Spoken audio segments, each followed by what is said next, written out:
to you live every 3 weeks, just enough, where things happen in the football world, especially with our team, as I just previously mentioned, on and off the field, to kind of keep our taste buds going in the off season.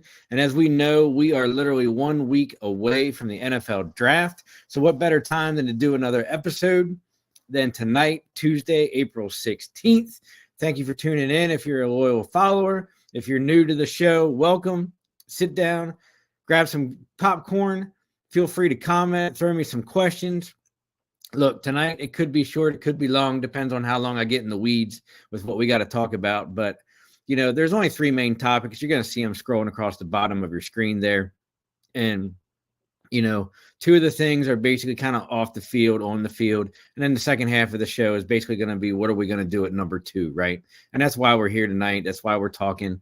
I'm not a big mock draft dude. I'm going to say that probably 5 times tonight throughout the episode.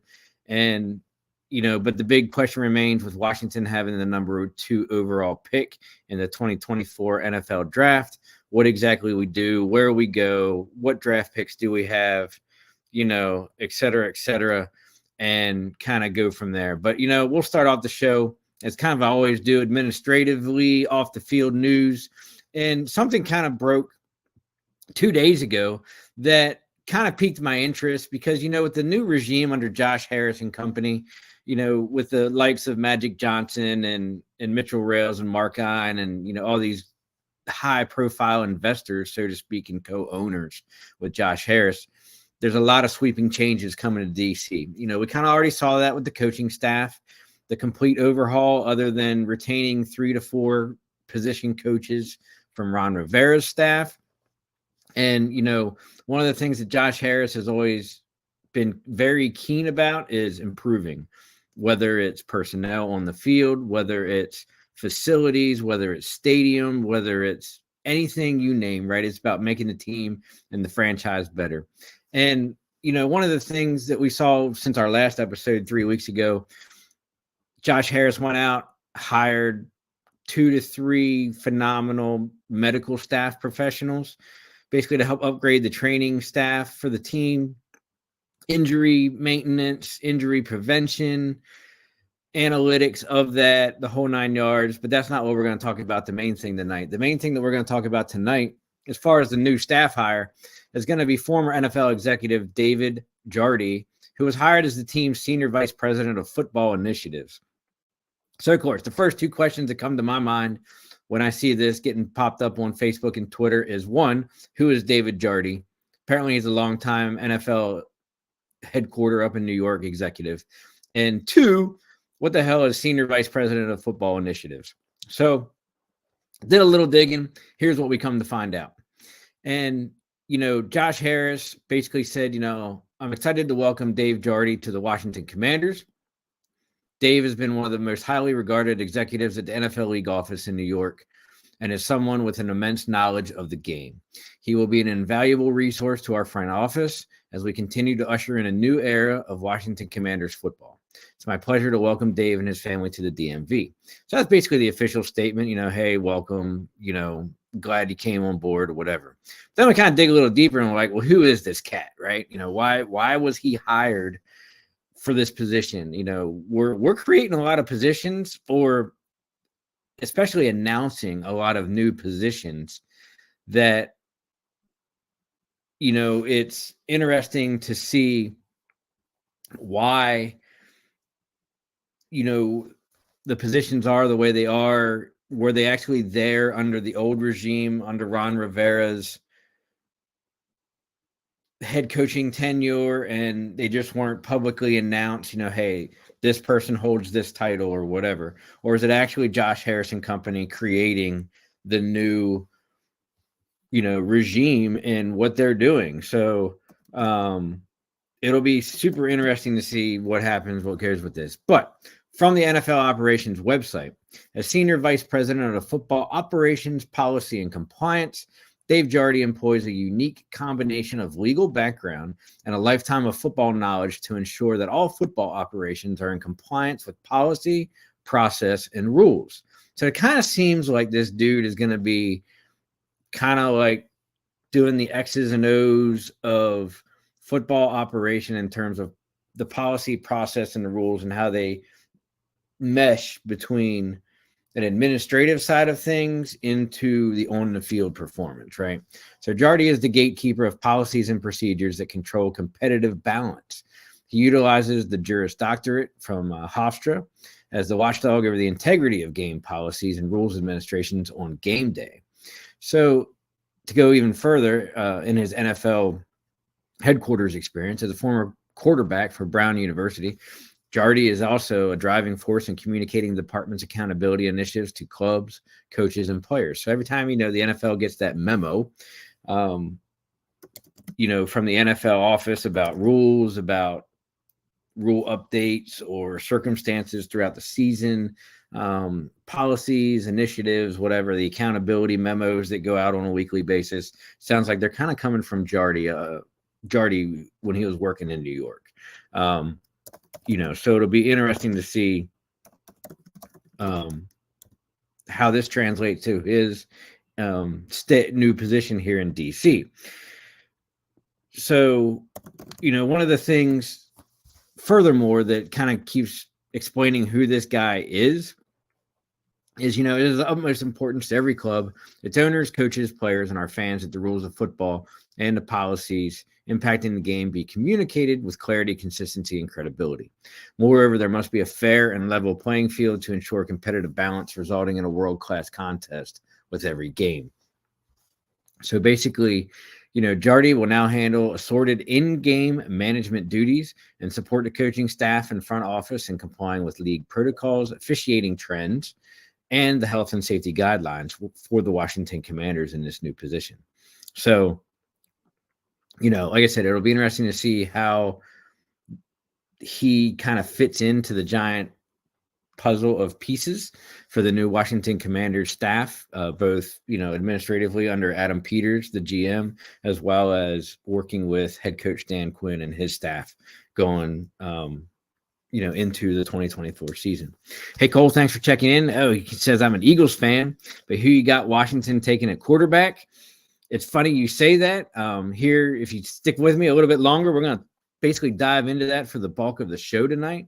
We're going to talk about number 2. I feel it's going to be a quarterback at number 2.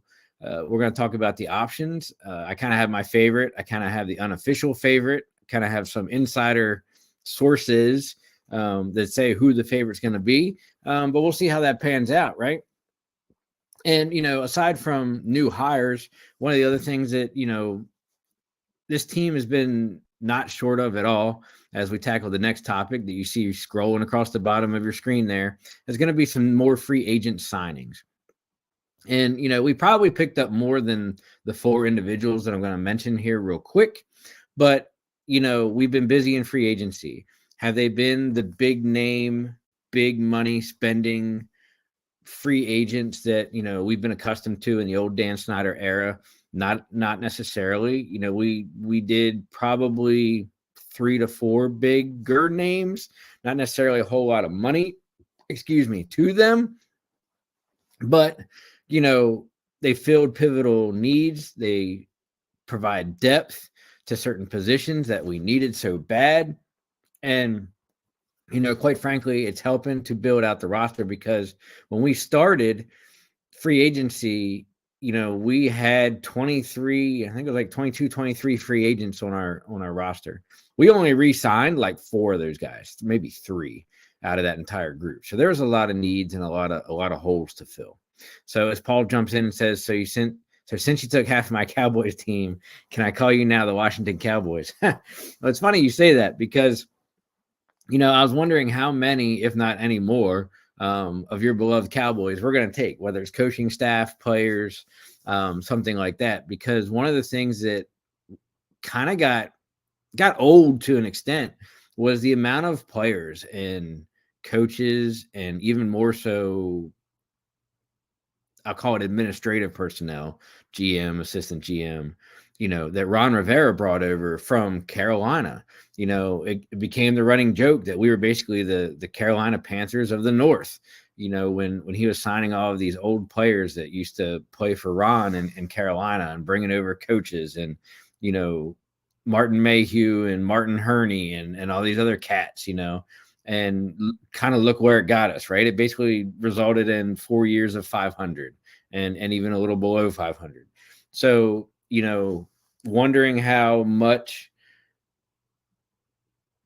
people or how many, personnel come with Dan Quinn, whether it's from Seattle, whether it was from Atlanta, whether it was from Dallas as his most recent stop as the defensive coordinator there. It kind of, became very interested to see how much, let's be honest, guys like being comfortable. Guys like working with people they've worked with before. And, it's kind of going to be expected that you're going to get some players that follow coaches. You're going to get some coaches that follow coaches. You're going to get, administrative, business side of people, on the GM side or that kind of aspect to follow certain coaches that they've worked with. So it's kind of natural. It's just a matter of to what extent and how many, right? So, but, like I said, we kind of signed 4 more guys, or at least 4 guys that I noted. I don't necessarily know if these are going to be starters, but they provide depth at the position. And I don't think they're guys just to be signed that, are going to be training camp signees and then literally come the end of preseason, they get cut. Like, I feel like these guys are going to, basically make the 53-man roster. Hi, Eileen. Thanks for checking in tonight. Glad to have you on board, even though you're not a Commanders fan. We're always happy to have, even non-Commanders in the group just to kind of spark those questions, spark those debate, and, kind of see what other people from other teams have on their minds, not necessarily about my team, but about your team as well in comparison. And we kind of go from there. But the first signing over the last 3 weeks that kind of caught my attention was Washington Commanders signed running back Jeremy McNichols from the Titans. Keep in mind, we got B-Rob, Brian Robinson Jr., as our RB1. Antonio Gibson went to the Patriots during free agency. So technically there is an RB2/RB3 available now. Whether or not Rodriguez goes into one of those positions, he did decent when he was given the opportunity last season. So there's the potential is very much alive for McNichols to contribute to the team. It'll be interesting to see how he does in OTAs. It'll be interesting to see how he does in mini camps, as well as, going into the training camps in the middle of the summer before preseason. So that's number 1. Number 2, look, teams are going to be going into camps. And it's the other thing too, right, about all these positions. Keyboard warriors and our lovely social media fans, whether it's Facebook, whether it's Twitter, whether it's, whatever you're reading on, different podcasts on YouTube, fans will literally trash the coaching staff and management for who they're signing and why they're signing them, right? Without ever knowing, any backstory, without doing any research, figuring out why we're bringing guys into the team, et cetera, et cetera. And this next guy is a perfect example of that, right? Look, every team in the NFL typically at least carried 3 quarterbacks traditionally before last season. And going into last season, the NFL changed the rule where you actually dress 3 quarterbacks on every game day. Third one being basically the emergency quarterback after the NFC Championship game from 2 years ago. So typically, and most teams do this anyhow, they usually end up cutting one and saving one on the practice squad. But most teams will go into training camp with 4 quarterbacks. So as you know, in our last episode, we talked that, hey, look, we traded Sam Howell to Seattle. Jacoby Brissett went back to New England.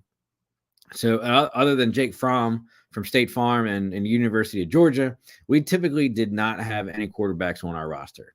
So, we went out, we signed Marcus Mariota on a free agency deal, 1-year deal. And so now we have Mariota and Fromm. But, look, the potential and opening vacancies are basically 50%, right? We know that more than likely we're probably going to get a quarterback at number 2. So that's quarterback number 3 going into the season. And then, hey, who are we going to do for number 4? So the Commanders ended up signing quarterback Jeff Driscoll. I know his most recent stop was at the Cleveland Browns last season. I know he's kind of been a journeyman here, there, everywhere. Not sure of all of his stops specifically, not sure of all of his stats, even more so than that. But, he's a backup. He's got some NFL experience, another good mind to have in the quarterback room, another good arm to, provide a little bit of competition for the backup quarterback spot, and to provide reps for the offense in the OTAs, mini camps, and preseason, right, and training camp. So that's basically why he's brought in. Look, if he can beat out, Jake Fromm and become QB3, that's awesome. If he ends up doing really well and he gets that spot, maybe he even makes it up to Mariota status and becomes backup quarterback. Who knows? So it'll be interesting to see kind of where he fits in, how he does. As Cole chimes in, he says, look, Disco had a good arm. Okay, so he played for the University of Florida Gator, right? And quite honestly, I'm not even sure, I probably could have looked it up right before we came on tonight. Not even sure how long this cat's been in the league. I feel like he's been around for a couple years at least. The name kind of sounds familiar. Like I said, it kind of sounds like, he's bounced around 2-3 clubs already. Could be completely wrong. Like the dude could be like 5 years in the league coming off, 2-team rookie deal or something like that. But I feel like this guy has been around for like 8 to 10 years, kind of just doing that backup quarterback journeyman, jumping around from team to team. Paul jumps in that he had Pitts. Okay, he had Pitts in college, had a great senior year. Okay, so yeah, so like I said, it's something that he's filled in. He's done decent. Look, you're not expecting him to be a starter. You're not expecting him to be a franchise quarterback, but he could be a solid arm if he's being called upon. The next one, actually, real quick, Paul says, as a high school coach, makes me think signing Mariota makes me 100% think Jaden Daniels, similar out-of-pocket quarterbacks, similar playbook. Yep. And that's one of the things we're going to talk about in the second half of the show was, there was a lot of fans that chastised Adam Peters and Dan Quinn for bringing Mariota in. They're like, look, out of all the quarterbacks that are available, whether it's via trade, whether it's on the free agency market, the best that we could do is Mariota. And, when you dive into looking at Cliff Kingsbury's system, and what he ran, at Texas Tech, what he ran in Arizona with Kyler Murray, you kind of can begin to see the similarities of how Mariota can fit into that system. Not only fit into the system as Kingsbury is going to run it and run it here in DC, but also being that veteran presence to whatever rookie we draft to bring into that system. Look, Mario might not have had the best NFL career so far. I think we're now team number 4 for this guy, maybe 5. But the guy was really prolific in college coming out of the University of Oregon. And, he did win a Heisman Trophy. He did do decent in Atlanta before he got injured. Yes, he was the backup in Philadelphia, didn't necessarily get much playing time there behind Hurts, and also had some other NFL experience. So he's just basically bringing that veteran presence kind of to help mentor whatever rookie we get in the draft next week and kind of so on and so forth. So it's definitely a good pickup for us. But, for you Pittsburgh Steelers fans, and this name may sound familiar, we signed number 42, James Pierre, cornerback. And like I said, I'm not 100% sure that Pierre is going to be an instant starter for us. Depending on what happens with Emmanuel Forbes going into Joe Pitts' defensive scheme and system, along with Dan Quinn, Pierre certainly has the potential to make the most of an opportunity to become one of the starting cornerbacks. I kind of think that this guy is going to be more of a depth player and rotational, so that, look, when Forbes goes out, when, we did lose, basically half of our secondary to free agency, or not re-signing them, or kind of just moving on, etc. So I think Pierre's definitely going to get some opportunities to see what this cat has here in the off season. That, we'll see what happens. The only issue with Kingsbury, a lot of 3 and outs. Defense played gassed. even dating back into the college. Okay, back into the days of college at Texas Tech, is what Paul says.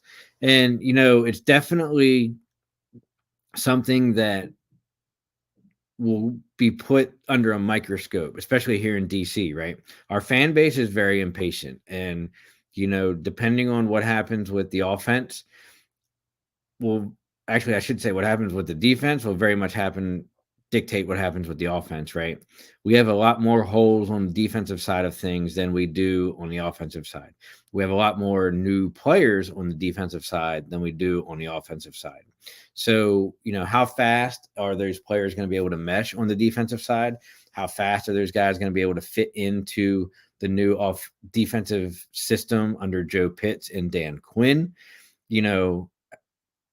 How much of an impact in the first season are we going to get out of those guys? On paper for the last couple of years, we've had basically a top 5, top 10 defense, none of which ever panned out or ended up being that way, right? As Paul jumps in and says, the center Tyler Biadasz really hurt us, and Armstrong will be a huge at nose tackle for you. And those are all great things to hear because, look, we know that our offensive line was one of our biggest issues going into the 2024 offseason and free agency, right? And Cosme is probably the one big stronghold returning from last season, even maybe alongside Andrew Wiley, depending on what happens in the draft and the remaining free agency, depending on if teams have to cut, make cap, that kind of deal, right? So, there's a lot of question marks on the offensive line. And picking up Biadasz from the Cowboys as a center is definitely a huge pickup for us.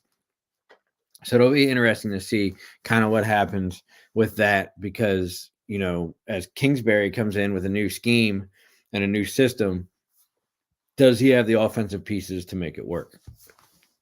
Last but not least, we also picked up a linebacker. I think this is going to be solid depth for us in rotation. And Mykal Walker out of the Pittsburgh Steelers. He did decent. Let's be honest. He wasn't a stud or a star maker for the Pittsburgh Steelers, but he held his own, right? When given the opportunity. And, coming into a linebacker room under head coach Ken Norton Jr., who's first year linebacker coach for us, as well as assistant linebacker coach Ryan Kerrigan, Washington Redskins great all-time sack leader. When you're going to be paired with Bobby Wagner, Luvu that we just signed from Carolina, as well as, our former first-round pick, Jamin Davis out of the University of Kentucky. Walker definitely has the opportunity to be thrown into that rotation. If Walker can show some promise in stopping the run, but also being somewhat prolific in pass coverage, because that's basically, in all honesty, kind of what you need out of your linebackers now, right? Is somebody that can, come up and stop the run, but also be just as good in covering tight ends and running backs, because we're basically in a passing league. That's kind of what you need. And if he can do that multifaceted role, even as a depth player and rotational player, he can do no bad for us here in DC, right? So it'll be interesting to see how those 4 guys can contribute to our team and kind of fill those, kind of fill some more holes on our roster as we get ready to go to the draft next Thursday night into round 1. And before we talk about the draft, we're going to talk about our sponsors here at Out of the Box Sports Network.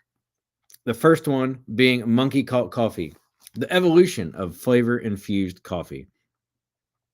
The newest flavor is honey agave, and you can use promo code OOTB Sports for your online discount at monkeycultcoffee.com. Remember, they have all of your coffee supplies, coffee apparel, coffee mugs, as well as their 4 flavors, as well as barrel-aged honey to go with your coffee. So join the cult. That's right. Join the cult at Monkey Cult Coffee. Use that promo code OOTB Sports at monkeycultcoffee.com for your discount. Last but not least, Jason Fine, attorney Big Al at 1-800-HURT123. Jason's here to represent you for all of your motor vehicle accidents, slip and falls, workers' comp, personal injury claims, has 3 convenient office locations throughout Pennsylvania and New Jersey, one in Philadelphia, one in Cherry Hill, New Jersey, one in Pittsburgh. That's Jason Fine, aka Attorney Big Al. Remember, if you don't win, he doesn't collect. He'll give you the best legal advice you need, determine whether you got a case or not. Great guy to represent you. 3 convenient locations. Reach out to Jason Fine at 1-800-HURT-123. All right. As we dive into the second half of tonight's show, and as I kind of said at the very beginning, it could be a little bit shorter tonight, depending on how much I get into the weeds with our next and final topic. So we'll kind of see where this goes and how long we go with this. But, so now we get into the most important part, right? And it's next Thursday night, the 2024 NFL Draft. As everybody knows, Washington currently holds the number 2 overall pick. But, probably just as important as holding the number 2 overall pick, Washington holds pick number 36 overall in the second round, pick number 40 in the second round, pick 67 in the third round, pick 78 in the third round, and pick 100 in the third round. Okay, then we kind of get into the weeds. We got 139, 152, and 222, right? But for those of you that are keeping track of what I just listed, that becomes 6 picks in the top 100 in the first 3 rounds, including the number 2 overall pick. So here's what's going to happen. And there's going to be one of 2 things, okay? First, and the number 2 pick is basically the same in both of these circumstances. But here's what I predict and what I kind of feel wholeheartedly about. So obviously, we're going to use the number 2 pick. We're not trading up. We're not trading down. We're staying where we are at number 2, and we're going to make a selection. We're going to talk about that here in a minute, right? But then it kind of gets a little dicey, a little curious, a little, if you're the betting person, let's throw some money down and talk about our options, right? So then Washington has pick number 36, 40, 67, and 78. We're not going to talk about 100. I mean, I guess you could throw 100 in number 100 in there as well. But what I could honestly see happening with Adam Peters after the number 2 pick is one of 2 things. Either A, we're going to trade a combination of those next 5 out of 6 picks to go back up into the later end of the first round, without giving up any future first round picks. That's going to be the key to kind of get a better pick than what we would have out of 2 or even 3 picks that we're giving up, right? So, there's 32 picks in the first round. Washington might trade back up into like 24 to 32, like the last quarter, last 25%, right? So, by giving up pick 36, you're literally getting the second pick of the second round, and when teams are that low in the draft, they might be open to it. And then, oh, by the way, you're throwing in pick 40, so if a team goes from like, let's say, for example, 28, I don't even know who has 28, but we'll use 28 as the example, 28, and they get 36 and 40, and maybe even another one just for that one, then they're kind of getting a little bit more, closer picks and some more players out of the deal than us just moving back up, right? But it also would give us an opportunity to fill a need faster for guys that are still available. So that's option number 1. We kind of trade back up into the first round. I don't see us trading back up into the first round like Houston did last year in the first round to get Will Anderson and CJ Stroud. I just don't see Adam Peters being that aggressive in his first draft on the opening night of the first round. A lot of firsts there, but nothing would surprise me, right? But I could honestly see the picture and the potential where Adam Peters says, okay, we're going to take a quarterback at number 2. I need an offensive lineman as my second overall pick, which we're going to talk about as well. And, can I get that at 36? Maybe. Do I have a better chance of getting a better one if I slide up into the last 20, the last quarter of the first round? Absolutely. So, he might package something together with the remaining 5 out of 6 of those picks. Like I said, 3 of them, maybe 4, probably 3 of them to move back up into the first round. Option B is basically he stays put and says, look, we're going to take number 2. We're going to take number 36. We're going to take 40. We're going to take 67. We're going to try and nail everything on our draft, nail our draft board and get a bunch of high quality draft picks with the potential being immediate impact players, at least through the first, 4 out of 6 of those picks. If we could get 6 out of 6, that'd be phenomenal. But, I'll go bat 500 and say I want the first 3 out of 6 to be immediate impact starters come week 1 in 2024, right? So, it'll be interesting to see kind of what they do and where they go. So before we dive into the specifics of number 2 and who we're looking at, look, let's be honest. We're not going offensive lineman at number 2. We're not going MHJ. We're not going Neighbors. We're not going anybody. We're not going Brock Bowers. We're going quarterback. And before we dig into basically the 3 quarterbacks, there's not 4. There's only 3. Let's be honest. Williams is going to the Bears. It's the world's worst kept secret, right? So before we dive into the quarterbacks, let's talk about what we're going to do at number 2 and why number 2 is important, and basically why those 6 picks in the top 100 are so important as well. And it kind of all starts from the owner, right? And Josh Harris actually laid down a gauntlet, so to speak, ahead of the pivotal Commanders draft that happens next week. And no team has more picks in the top 100 this year than the Washington Commanders during the 2024 NFL draft. Now, how they spend that rich capital will go a long way in determining our rebuild into contention, and how long that rebuild is going to take. Obviously, fans want it now. They want it instantaneous. But, a lot of people realize that, that's not the way things work. That's not the way the NFL works. The problem with that is all the fans saw what happened with Houston over, the last year and a half. Let's be honest. Houston 2-3 years ago was a complete barnstorm, right? Sucked up one side and down the other. And then now, we get, Houston gets CJ Stroud, Will Anderson, and a couple other playmakers, throwing in off, a great defensive coach in DeMeco Ryans. And, holy shit, they had a great season and they went to the playoffs. So they're kind of expecting that here in DC. And after everything we've been through over the last 24 years, I can completely respect that side or that desire and that opinion from fans, for my beloved Commanders, right? But it's not realistic. So, let's kind of put our expectations where, what's realistic and what's not. So as Paul says, it must be nice having cap space. My team has $3.5 million. Can't even sign the rookies right now from rounds 1 through 7. A big sigh for you, brother. We've talked about it on your show. We've talked about it on my show back and forth, as well as, sidebar conversations through social media.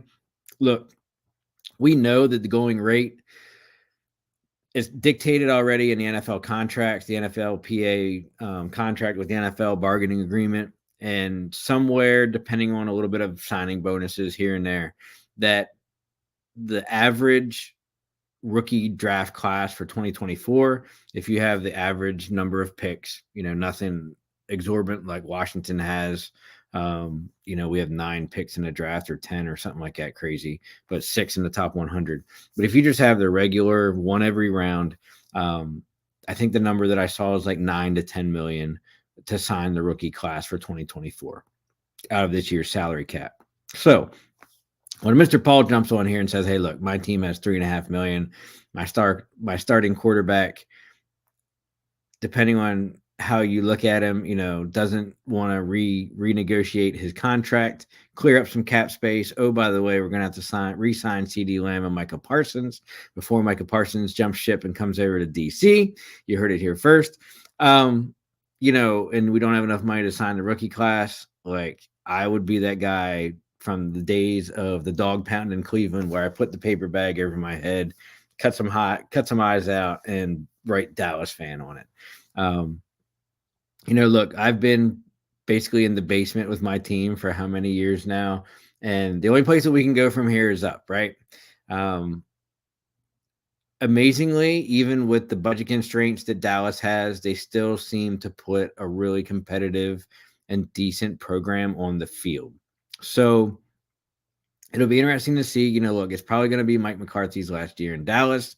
You always got Jerry Jones, Stephen Jones running that circus out there in Jerry World. And it's in arguably one of the hardest divisions in football. So I never count out any of the other NFC East teams. Depending on what the Eagles do, they always seem to reload every offseason. Giants haven't been too shabby in free agency here, and they have some decent draft picks to use. So, couple that with Dallas's whatever they're going to end up doing, as well as, what the Commanders are going to do under the new regime. And basically anything could happen in this draft, as well as going into the 2024 season. So, look, one of the things that, helps Washington as we go into this next week for the NFL draft is that we're armed with the number 2 overall selection and as I just mentioned for the last 5 minutes, the 6 picks in the first 3 rounds.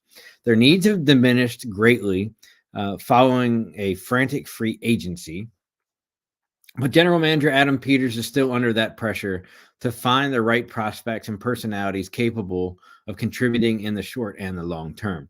Adam Peters has already come out on record to say, hey, look, we're not doing the splashy free agency signings. We're not, throwing all of our free cap money at, 2 players, 3 players. There's a process. We're going to build through the draft. We're going to sign some guys in free agency to kind of help fill some holes, give that veteran presence offensively, defensively, and kind of go from there, right? And Adam Peters has got experience of being influential in draft war rooms and front offices throughout his time in the league. We've chronicled that throughout previous episodes. He spent time on Super Bowl winning teams and front offices in Denver and winning franchises of San Francisco and New England. So, he brings a lot of that winning pedigree to us here with the Commanders. Being the final decision maker is a different ballgame entirely, so the general manager must navigate that selection process event with the same efficiency that he's accomplished everywhere else up to now.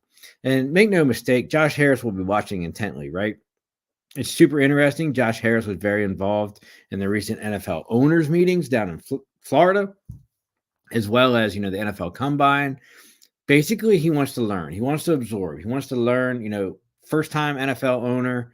He's only been an NFL owner for less than a year. Excuse me. And, he wants to learn. He's already said and he's already demonstrated, which is probably just as important as what he says, that, he's going to let the decision makers make the decisions. He just wants to be educated on the processes of how they reach that decision, right? And I love that in an owner, that, look, he's not going to sit back and be 100% quiet and naive to everything that goes on, but he's also not going to jump in there and be the micromanager as well that we've been so accustomed to over the last 30 years. So he's kind of like that really nice dude in the middle that, I feel he's going to let Dan Quinn and that coaching staff do what they need to do on the field. He's going to let Adam Peters and the assistant GMs and that staff do what they need to do, and Wright do what he needs to do as president of the football team on the business side of things. But he definitely wants to be involved in some of the bigger decisions, isn't going to throw his weight around to make that decision, and is going to let the people that he hired make those decisions in the best interest of his club. So the Commanders' majority owner has been the innocent bystander on the football side since his group bought the franchise from Snyder last year, right? So he's going to let the qualified people make the decisions, but he's not to say he isn't expecting big things from the draft bounty that Washington currently has that we've highlighted so much. And where did that come from? A lot of it came from, basically in part to trading Montez Sweat, Chase Young, and Sam Howell, right? Let's be honest. We were sitting at, basically one pick around minus the 4th round. And, had we not traded those 3 individuals, we wouldn't have the 10 picks going into the 2024 draft. Harris freely admitted as much during his media availability at the NFL owners meeting in Florida last month via Fan Nation that, look, we got the number 2 pick in the draft, right? So that's obviously a very important pick. and we have many picks in the top 100, and we've done it in a way on purpose.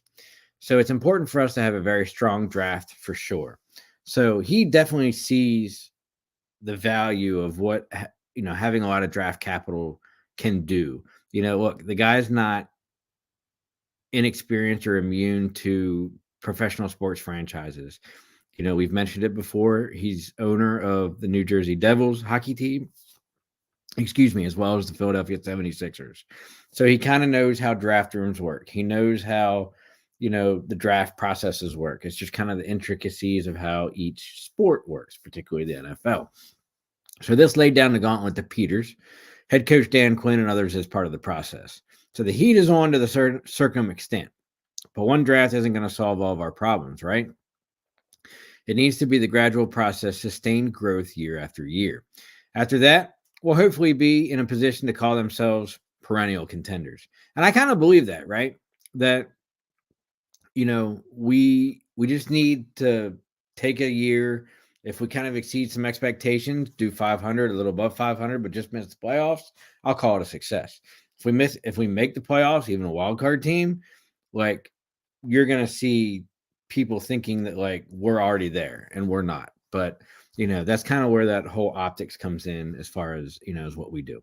So he's actually shown the willingness that he's not going to meddle in our decisions, but he's going to let the people do what he needs to do. And we've discussed that a number of times. So where does that bring us? That brings us to the number 2 pick. So we could talk about 36, we could talk about 40, we could talk about 67, we could talk about 100. None of that freaking matters, right? The only thing that matters is after number 2, we're going to be going offensive line. So whether that's going to be at number 36 in the best available offensive tackle at number 36, or whether, like I said, we go to plan A after number 2 and kind of move back up 8 spots, 10 spots, somewhere in that 8 to 10 spot range to get another offensive lineman, starting offensive franchise lineman. That's what you're going to see, right? But it's going to be quarterback number 2, offensive lineman, second pick in the 2024 draft, and then kind of go from there to fill it up, right? And as Paul says, I agree. Trade back up, grab Jayden Daniels, buddy. Wide receiver Brian Thomas Jr. His numbers were mind-blowing. Neighbors, 89 catches, 1,569 yards, 14 TDs. Thomas was comparable at 69 catches, 1177, 17 touchdowns. Nice having familiar faces of wideout, right? And that's very true for rookie quarterbacks. Like, rookie quarterbacks want to be comfortable, so if you worked with somebody before, or you worked with a former college teammate, or somebody that even went to your college that was in the same system, it's huge, right? And you kind of see that in the NFL with certain quarterbacks over the last 3 to 4 years. But before we talk about who we're going to do at number 2, let's talk about who's going to attend this draft, right? And it's kind of interesting that, the NFL kind of put out the list of, 12, 13 attendees. But, look, all the big quarterbacks are on there. Jayden Daniels, Marvin Harrison Jr., wide receiver from Ohio State, J.C. Latham, Latu, Drake May, who we're going to talk about here in a second, Malik Neighbors, Adunzi, Darius Robinson, Brian Thomas Jr., Dallas Turner, Caleb Williams. So, the biggest trend lately has been guys that aren't going to the draft city now that it's rotating and not specifically in New York all the time. Kind of being at home or that other special place to be with your family when you get the magical phone call that says, hey, you've been drafted in the first round to an NFL team. So the list has kind of been shortened over the years as far as who's attending, but look, they try to get people that they think are at least going to go in the top 5, top 10. There are some notable names missing off that list, but hey, it is what it is, right? So let's talk about number 2. Number 2, but we're going to kind of start in reverse order of who I think we're going to take. And look, our candidates for discussion purposes tonight is J.J. McCarthy, Drake May, and Jayden Daniels. And I kind of left one guy out in particular because, look, there's no point in wasting time or space or energy on my show talking about Caleb Williams because it's the world's worst kept secret that the Bears are taking him at number 1. Do I know that for a fact? No. Have the Bears come out officially and said that they're taking him number 1? No. Has there been indicator after indicator to show that Caleb Williams is going to the Bears? Absolutely. Has the Bears general manager Ryan Poles gone on to different media outlets and basically suggested that they're drafting Caleb Williams? Absolutely. Follow Adam Schefter, follow Ian Rappaport, follow, listen into the Pat McAfee show. The list goes on and on and on. That, look, the Bears are taking number one. The NFL has this rule, and it's kind of interesting because it's kind of an unwritten rule, but it's the NFL's kind of unwritten rule that the team holding the first overall pick does not publicly disclose who they're taking. They still want to have that like suspense, on draft night that, the number one selection is kind of a secret, even though everybody knows that it's not, right? So it'll be interesting. As Cole Yu says, Adonai Mitchell is my fourth best wide receiver. Gotcha. So, and I'm not even sure where we're going to go. Like if we're going to even attack a wide receiver, I kind of feel like we do since we lost Curtis Samuel to Buffalo, but it'll be interesting to see where we go. So Paul Spencer says, what if JJ McCarthy is called at number 2? What bridge do I need to call your firehouse 2 to be at? Basically the American Legion bridge that crosses over the Potomac, because I'll be standing in the middle getting ready to jump, because if he's called at number 2, which I highly doubt he is, you're going to see a lot of fans, including myself, standing on that bridge hand to hand getting ready to jump. But let's start with JJ, right? And we're not going to spend too much time on each of these guys, but we got to look at what they bring to the table. Look, let's be honest. Up until like 2 weeks ago, since our last show, the JJ McCarthy hype train is real. And it happens every year. It's just a matter of who it is, at what position, and their stock just miraculously rises, right? And if you follow a lot of NFL insiders, like I said, whether it's Schefter, whether it's Rappaport, whether it's Pelissero, different sports shows, ESPN, whether it's Pat McAfee, the list goes on and on. There's a couple of definitives. Look, nobody knows anything that comes out about information during draft time, right? Or before draft, basically this time period before the draft. A lot of lies, right? A lot of lies. They call it lying season. Actually, former coaches, former GMs, they call it lying season, and rightfully so. Whether it's the player putting out things to make them go up, make them go down to try and get to a team, whether it's agents trying to make their client go up or down to get to a certain team, whether it's teams putting out stuff, good, bad, or indifferent, to steer teams away from them so they can draft them, or to keep other teams for, it goes on, right? It's just a big cycle. But JJ McCarthy has done that. His stock is going up for whatever reason. Look, the kid played quarterback at Michigan. He did win the national title last year. But let's kind of dive into this kid. He's 6'3", 202 pounds, coming out of Illinois, played for the University of Michigan under Coach Jim Harbaugh.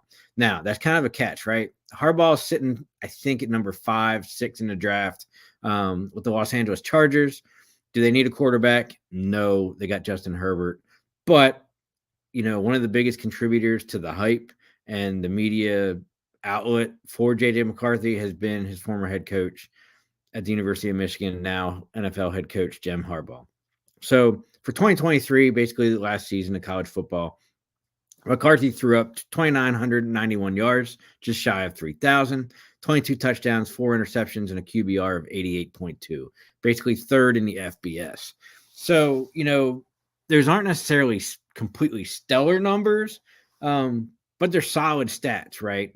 As Paul says, McCarthy needs that stud O-line, one, as he had at Michigan, to hide his downfalls, but he is a leader and a learner, solid quarterback under the right system. And I wholeheartedly agree, which was why I don't think that he goes to Washington at number 2. I don't see him being, out of the 3 guys we're going to talk about, Jaden Daniels, May, and McCarthy, I don't see McCarthy being the best fit in Kingsbury's system with our offensive line in Washington. Now, could he fit into, could he, all things considered, cap space, whatever, could he fit into Dallas, as the quarterback? And if Dak Prescott wasn't there, probably. Could he fit into Philadelphia if Jalen Hurts wasn't there? Absolutely.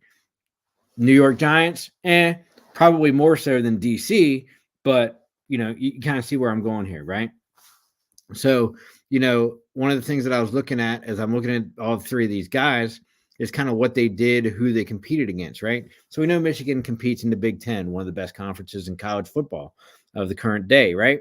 And, as he compiled his stats, look, he beat Alabama in overtime week 2 of the college football season. They beat Washington, and Michael Penix week 1. Actually, I'm going backwards. Sorry. In the national championship, they beat Alabama in overtime. They beat Iowa. Okay. Who had a solid team together. They got the monkey off the back once again, and they beat Ohio State, at the end of November. And, they played a couple scrub teams at the beginning of the season. Look, everybody does. That included Eastern Carolina, UNLV, Rutgers. Nebraska isn't too shabby. They played them at the end of September, and basically went on that, that winning streak where they went undefeated, right? But, sometimes running that gauntlet in the Big Ten, they ran it. Nebraska, Minnesota, Indiana, Michigan State, Purdue, had Penn State not collapsed in the second half, that could have been their first downfall of the season. Spanked University of Maryland, turned around and beat Ohio State. Put them in the Big Ten championship, against Iowa. Then they won that overtime game, thriller against Alabama, and then Washington for the national championship, right? So when you're looking at the fact of, how consistent is he? Quarterback rating of 88.2 over the entire season, including the college playoffs. Look, he's a manager. He's kind of a game manager, right? Isn't going to put up the big sexy numbers, just shy of 3,000 yards, only had 22 touchdowns. But one of the things that kind of raises your spidey senses a little bit. Look, the kid only had 4 interceptions. Now, whether that was the fact that he wasn't taking the risk to throw the ball, whether it was just that he was good and he didn't have that many interceptions, you kind of always wonder, right? Look, he took 19 sacks throughout the season. Obviously, he didn't take any sacks against scrub teams. But, Michigan gave up 4 sacks against Iowa in the Big Ten championship game. They gave up 1 sack in the national championship game against Washington. And then some of the harder teams, it was 3-1-2 kind of spread out, right? So a couple more sacks in better college programs, right? Compared to the scrub games that they played. I'm looking at the beginning of the season, 0-0, 1-0-0, that kind of deal, right? So, but it goes back to Paul's comment that, look, playing behind a stellar offensive line kind of hides that, right? So, is he all that he's cracked up to be? I'm not 100% believer in JJ McCarthy.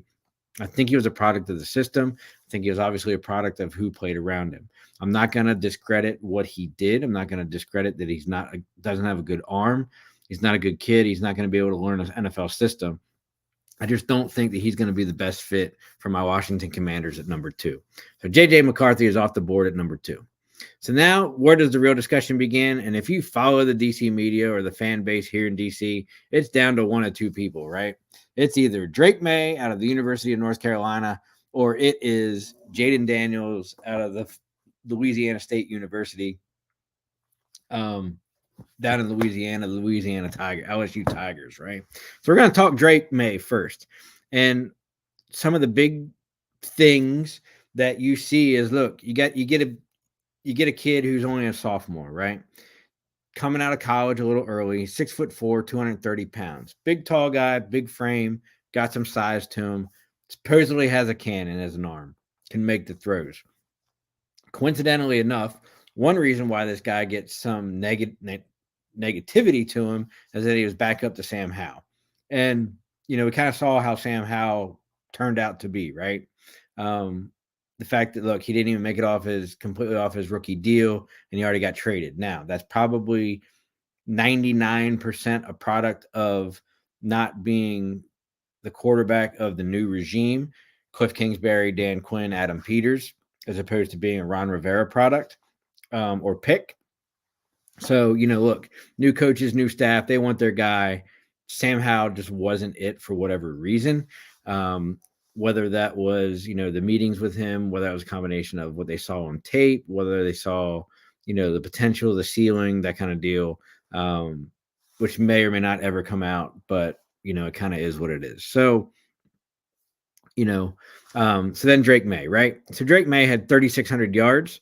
So now we're talking comparing stats, right? So when we look at JJ McCarthy, you'll get a guy in Drake May who played what I think is a less competitive schedule than JJ McCarthy and still had more yards, more touchdowns, a couple more interceptions, and a little bit lower QBR, right? So Drake May had 3,600 yards, 24 TDs, 9 interceptions, and a QBR of 79.3, which gave him 15th overall in the FBS. So then we're going to look at, people are always like, he was a solid quarterback. He's a pocket passer, strong arm, make the throws, didn't have many turnovers, blah, blah, blah, blah, blah. So he had 9. McCarthy had 4, and McCarthy played better teams. So, but then, people were comparing to the people around Drake May, right? So they're like, well, Drake May didn't have the stellar offensive line that McCarthy did, or any other quarterback for that matter, including Jaden Daniels. Oh, by the way, Drake May didn't have his top wide receiver, got hurt most of the season. He's playing with less stellar teammates, that kind of deal, right? Was you got to look at the stats of what he put up against the teams that they did play. So, look, they beat South Carolina. South Carolina's not exactly a super scrub team, but they're somewhat competitive. Look, it took them double overtime to beat Appalachian State, week 2 of the college football season, 40-34. Played Minnesota, Big Ten team, beat them. Beat Pitt, which was probably one of their bigger victories, in week 4. Beat Syracuse, who's kind of, one year they're good, one year they're not, that kind of deal. Miami, they actually beat Miami. Miami's actually been on the upswing lately in college football. So, that can be kind of a big notch for them. Lost to the University of Virginia, the Cavaliers. So, we beat Miami, but then we turn around and lose to Virginia. So, like, if we're going to beat Miami, we should have beat Virginia. And then they turn around and make it a two-game losing streak, and they lose to Georgia Tech.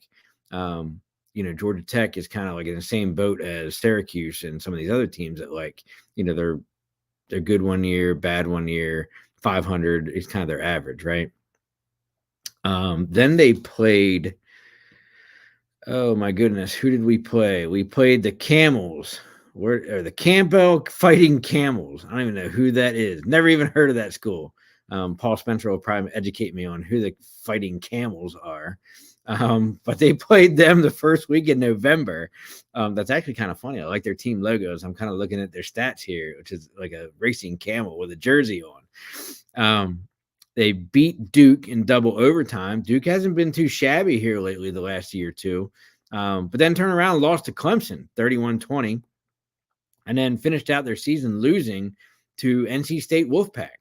So, you kind of you got to look at the overall picture. Like I said, Drake May didn't have a stellar offensive line, didn't necessarily have a stellar offense compared to some of these bigger schools like Michigan and LSU. So, look, Drake May was sacked 29 times. Drake May had 9 interceptions. His QBR was 78. It's interesting, right? So, as they say, the Campbell University Fighting Camels. I don't even know where Campbell University is. Although somebody's probably going to chime in and tell me that it's probably in some podunk town in Podunk, USA. But like I said, I got to be honest, that's probably my new favorite team, especially with their mascot. And I would love to know how they came up with the Camels as their mascot. But that's neither here nor there because we got to keep going. But, I honestly think that Drake May would probably be better if he would have went another year in college, try to solidify his resume a little bit better. Oh, Boys Creek, North Carolina. Never heard of it, but they got a college football program, right? I think Drake May would have been better served to stay another year, not as competitive football quarterback draft class. Compared to Daniels, compared to Williams, compared to McCarthy and, Penix and Bo Nix and, which I'm not even considering, either of those two cats as number 2. Penix more because of injuries. Bo Nix just, I don't know, like he could fit Kingsbury's system, just isn't as high profile. That kind of deal. We could go into that, probably in the next episode, even after the draft. But these are the three guys we're looking at. So Drake May is going to be an NFL quarterback. What team he's going to be, I'm not 100% sure. Could he land in New England? Maybe. Could he go to the New York Giants? Maybe. Could he be somebody else's that needs a NFL starting quarterback? Probably. Is he going to end up in DC? Probably not. He's somewhat mobile, but not as mobile as Jaden Daniels. So, I think when now we're looking at the fit, we threw McCarthy out the window. He kind of fits into Kingsbury's system, but not as good as the last individual we're going to talk about. Does he have a higher ceiling as Daniels? Probably not. Can he make the throws that Daniels makes? More than likely, yes. Does he need a little bit more time to get that experience, college experience, into the NFL experience as well that Daniels is going to take? Probably. But he is pro ready, right? And as Paul says, May is pro ready, but we haven't seen his potential yet based on what he has to work with in college. Exactly. And unfortunately, when you look at the guy who just came out of that system 2 years prior and Sam Howell, and they're built almost the same height, weight, arm strength, the whole 9 yards. You look at what Sam Howell did, and a lot of people wonder, is Drake May basically a Sam Howell 2.0, or can he be better than Sam Howell? And that's kind of where the discussion goes, right? So, unfortunately, I don't think you're going to hear Drake May get announced as the number 2 overall pick.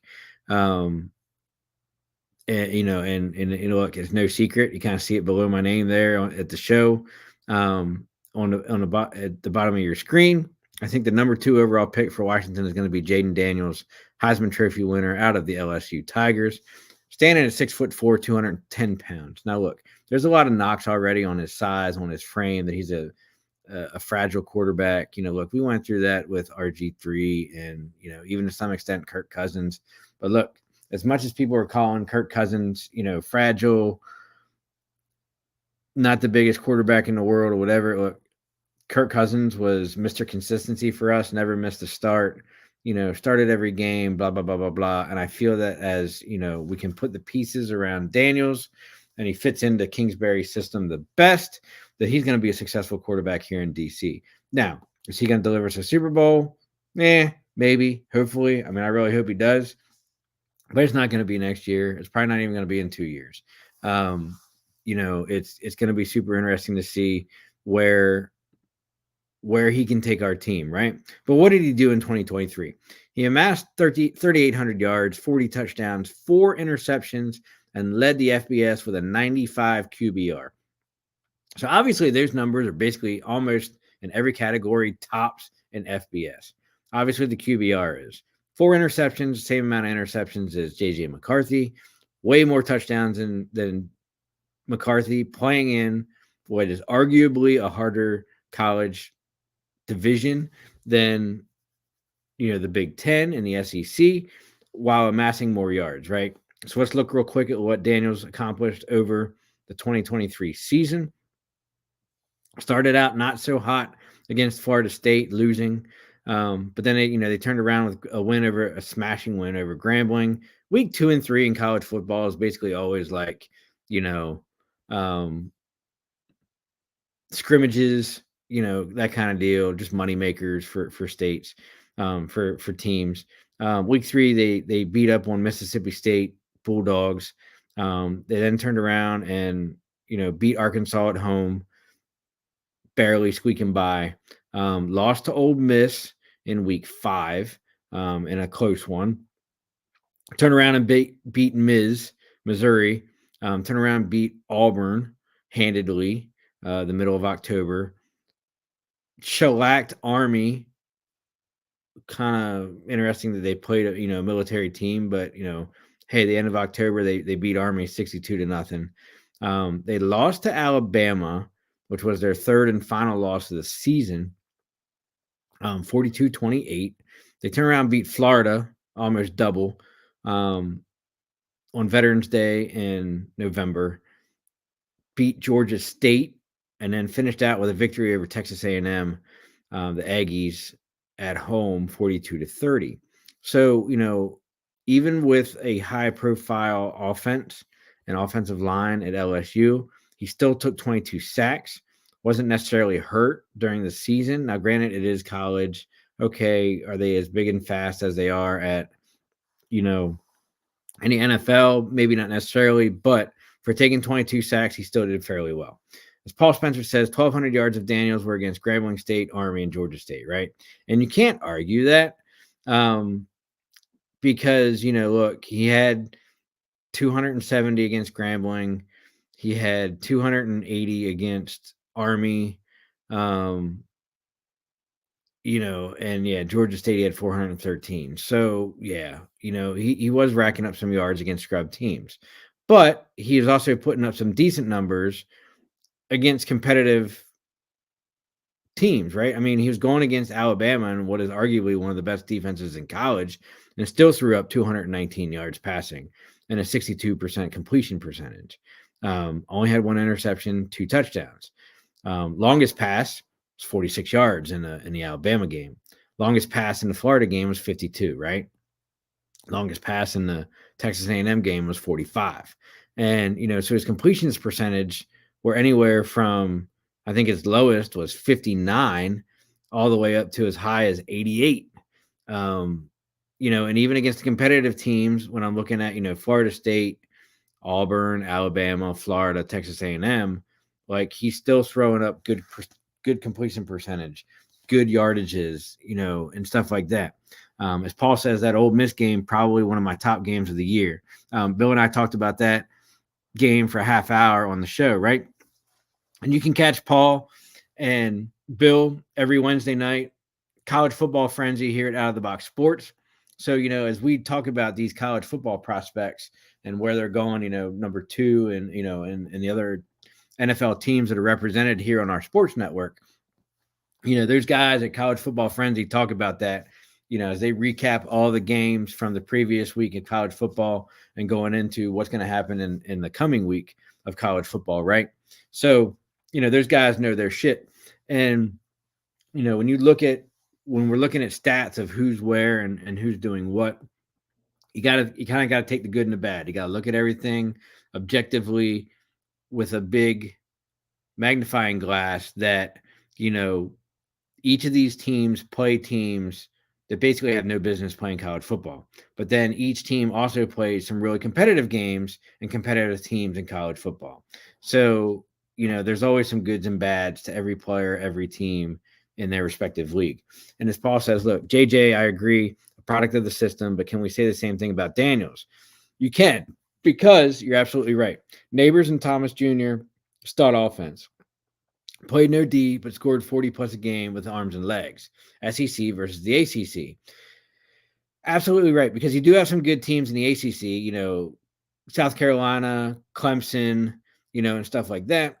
But you have more powerhouse teams in the SEC and the Big Ten. So when you talk about the product of the system, you have Neighbors and their wide receivers for LSU. You have Blake Corum and I can't think of it, just escaped me, the wide receiver for Michigan, working with JJ McCarthy. So, compare that to the guys that Drake May had. And, are we really comparing apples to apples? Probably not necessarily. We're kind of comparing apples to pears, right? And the fact that we're kind of close, but we're not quite there. So, but, when you look at everything that, the guys bring, when you look at what they did at the Combine, some of these guys didn't throw or compete in drills at the Combine, which is always disappointing. It's like, look, if you're putting yourself out there for NFL franchises, just show people what you got, man. There's no reason to hide it. I wish all these guys would do something at the Combine, all in the same room, all on a level playing field, whatever. And, just make the throws, do the drills. There you go, Roman Wilson. Thank you. And, you look at what all goes on for, the NFL Combine, and it's like I said, kind of puts everybody on a level playing field for what you're doing for drills. But I get it. Everybody wants to do their own pro day, blah, blah, blah, blah, blah.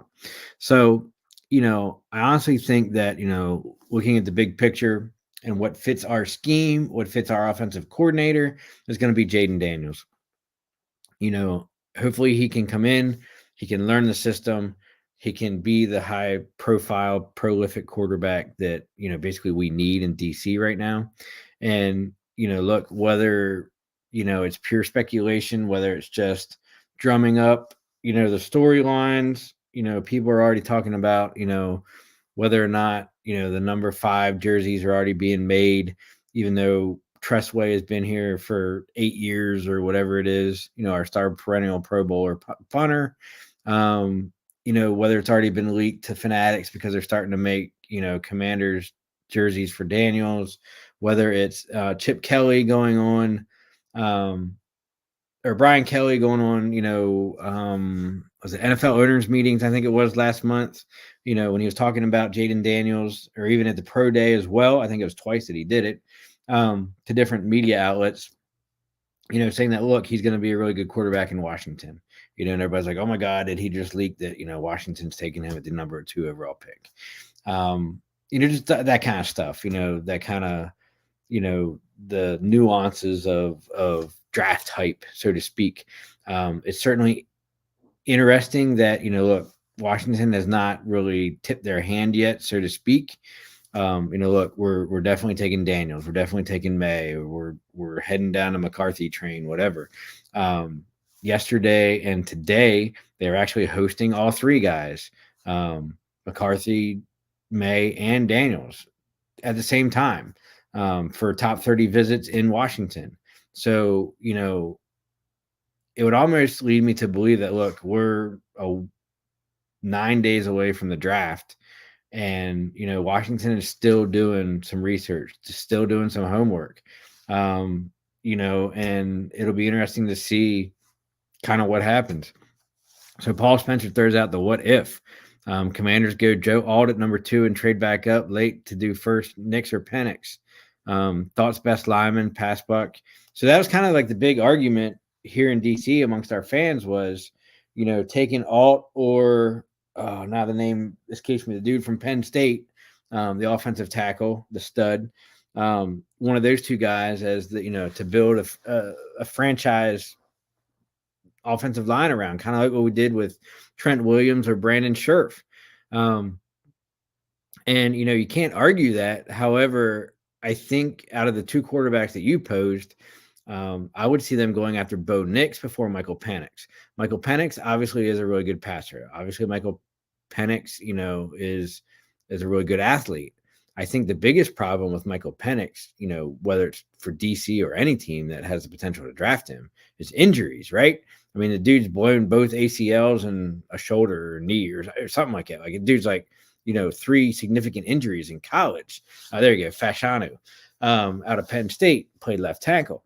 And, I just don't see Washington willing to gamble the number 2 overall pick or even like a later first round pick on Michael Penix to be their franchise quarterback for the next, let's be honest. They're going to, whatever quarterback the Commanders take at number 2, the Commanders are expecting that quarterback. Now, whether it plays out this way or not, the Commanders are expecting that quarterback to greatly exceed time-wise and statistics and winning, let's be honest, their rookie deal of 5 years, and even probably a contract extension, right? Like, that's what we're drafting for. That's why we're drafting number 2, to find that franchise quarterback. So, is Penix that guy? Probably not. Especially in our system. Now, would he fit Kingsbury's system? Yes. Would Penix survive behind our current offensive line and personnel? No. Just look at what happened to Sam Howell last year, basically finishing second in the league in the most sacks given up, right? Penix would be looking like,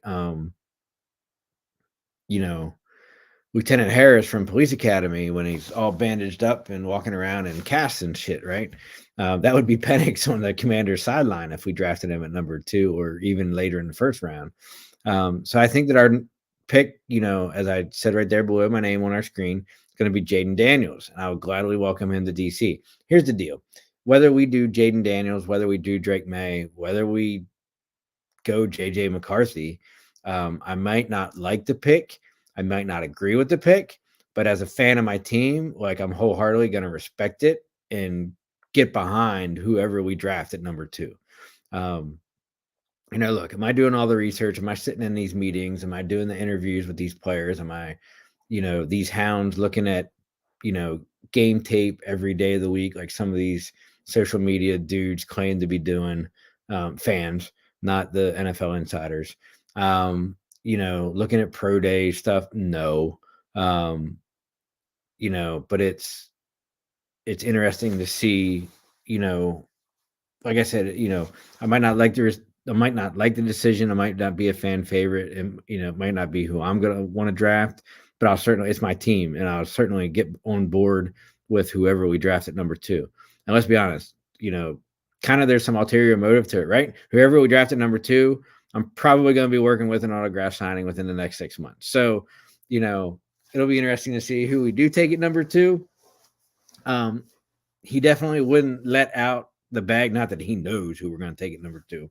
But I had the privilege of working with Terry McLaurin, fan favorite and my favorite player currently on the Washington Commanders 2 weeks ago at an autograph signing. And the dude is, one of the best guys to work with, one of the best guys to interact with, utmost professional, both on the field and off. And, we try not to talk a lot of football while we're doing autograph signings. It's kind of more personal stuff, that kind of deal. But one of the things that did come up, before they leave, I'm like, hey, always shake their hand, get a picture. Hey, good luck this season. Make me proud, catch a bunch of balls, get a bunch of yards, keep going, right? And he made the comment, it was very interesting. He goes, well, at least I hope to get the ball a lot more this season from a better quarterback. So, even he knows, like, look, we're probably going to be taking a quarterback, doesn't know who, but with a better system, that kind of deal. So Paul says, I got an idea. Can you take Dak off my hands? I'll take a second round, a bag of stale potato chips, and some money to pay these rookies. So basically, if we can offset your rookie class, a second round, one of our 2 second rounders, and a stale bag of potato chips. I'll even throw in an extra stale bag of potato chips. I don't even know what that would look like if we were to throw Dak into the Commanders' offensive system. I don't know. It'd be interesting to kind of debate that one time to go around, right? So it'll definitely be interesting to see. So, as we know, the draft is going to be next week. Round 1 starts on Thursday night. Round 2 and 3 are going to be on Friday, and Saturday is round 4, 5, and 6. I think that's right. Or 4 is on Friday. I know round 1 is Thursday. Round 2 and 3 are at least on Friday. I don't think round 4 is on Friday. And then 4, 5, and 6 are on Saturday. So it'll be interesting to see how we use our picks, whether we trade some, whether we move up a little bit, whether we move down in the second round, like with that second pick in the second round, kind of see what happens with Peters and what he's got up his sleeve, him and company, to see what happens, right? Our next show here at Commanders Gridiron is going to be on Tuesday, May 7th. So it'll actually be really good because that will be 2 weeks, like a week and a half, 2 weeks after the draft. So draft will kind of be settling down. We'll be able to recap who we took at number 2, how that individual is going to fit into the Commanders' offensive scheme. Because look, we're taking a quarterback. It's just a matter of which one, right? Then we're also going to look at how we can do, what we do in the other picks, whether we trade some, whether we move, package, whatever. So we're going to recap all that. We're going to look at what happens, where we go with all of our draft picks. We just finished up the first round of OTAs. The Washington Commanders were actually good enough to start a week early. I think it's 10 days early on OTAs because under the NFL rule, if you get a new coach or a new owner, you're allowed to start OTAs earlier than other teams in the NFL. So we got a little extra work in to do with that. So we're going to talk about that. We're going to talk about the next big milestones coming up for us as a season timeline. We're going to have mini camps coming up in May, and then preseason or training camp starting up in June and July. So, as they say, just a big reminder on a couple things here coming up at Out of the Box Sports Entertainment. Live next Thursday night, starting at 7:30 p.m., is the NFL Draft Live. I know we have a couple guys that are going to be hosting that here on our platform. So, whether you're one of those guys that tunes into ESPN or NFL Network or whatever, jump on our network. We're going to be talking about the picks, talking about your favorite teams and who we're taking in the first round on Thursday night. Also, remember tomorrow, the Bat Cave for the Mets is at 10 a.m., hosted by Ken. And tomorrow night, them 215 boys are at 9:30 p.m., hosted by Paul and Dave. Look, the best part of me and watching those shows is going on and harassing my fellow co-hosts about their teams. I'm a Baltimore Orioles fan, so of course I give Ken some shit about being a Mets fan.